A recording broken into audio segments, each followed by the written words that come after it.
بسم اللہ الرحمن الرحیم۔ اہل کتاب میں سے بعض نے کہا کہ تم اس پر جو مسلمانوں پر اتری یعنی قرآن پر شروع دن میں تو ایمان لاؤ اور آخر دن میں انکار کر دو، عجب کیا شام کو پھر جائیں؟ اور تم کسی کے سامنے سچے دل سے اقرار مت کرنا مگر اسی کے سامنے اقرار کرنا جو تمہارے دین کا پیرو ہو۔ اے نبی محمد صلی اللہ علیہ وسلم، آپ کہہ دیجئے کہ بے شک ہدایت تو اللہ ہی کی ہدایت ہے۔ یہ باتیں تم اس لیے کرتے ہو کہ کسی اور کو بھی یہ چیز مل رہی ہے جو تم کو ملی تھی، یا یہ کہ اللہ کے نزدیک وہ لوگ تم پر غالب آ جائیں۔ اے نبی محمد صلی اللہ علیہ وسلم، آپ کہہ دیجئے کہ فضل تو اللہ ہی کے قبضے میں ہے اور جس کو چاہے عطا فرما دے، اور اللہ تو بڑی وسعت والا ہے اور ساتھ ہی خوب جاننے والا بھی ہے۔ اللہ ہی خاص کر دیتے ہیں جسے وہ چاہتے ہیں اپنی رحمت سے، اور اللہ تو ہے ہی بڑا فضل والا۔ اے مخاطب، بعض اہل کتاب میں سے ایسا بھی ہے کہ تم اگر اس کے پاس انبار کا انبار مال بھی امانت رکھ دو تو وہ مانگتے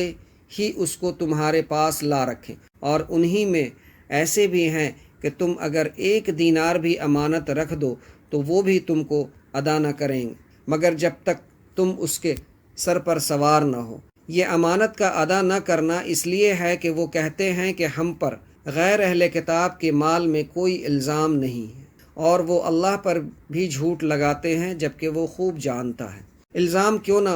ہوگا؟ جو اپنے عہد کو پورا کرے گا اور اللہ سے ڈرے گا تو اللہ متقیوں کو محبوب رکھتا ہے۔ بلا شبہ جو اللہ کے عہد پر اور اپنی قسموں پر تھوڑا سا معاوضہ لے لیتے ہیں ان کو آخرت میں کوئی حصہ نہیں ملے گا، اور نہ ان کو اللہ سے کلام کرنے کا شرف حاصل ہوگا، اور نہ قیامت کے دن ان کو محبت کی نظر سے دیکھے گا، اور نہ ان کو پاک کرے گا، اور ان کے لیے دردناک عذاب ہوگا۔ اور بعض ان میں ایسے بھی ہیں کہ اپنی زبانوں میں کتاب پڑھتے وقت کجی دکھاتے ہیں تاکہ تم ملائی ہوئی چیز کو بھی کتاب ہی کا جز سمجھو جبکہ وہ کتاب کا جزو نہیں، اور کہتے ہیں کہ یہ لفظ یا مطلب اللہ کے پاس سے ہے جبکہ وہ اللہ کے ہاں سے کسی طرح نہیں ہے، اور اللہ پر جھوٹ بولتے ہیں اور وہ جانتے ہیں کہ جھوٹ ہے۔ کسی بشر سے یہ ممکن نہیں ہے کہ اللہ تو اس کو کتاب، حکمت اور نبوت عطا فرمائے، پھر وہ لوگوں سے کہیں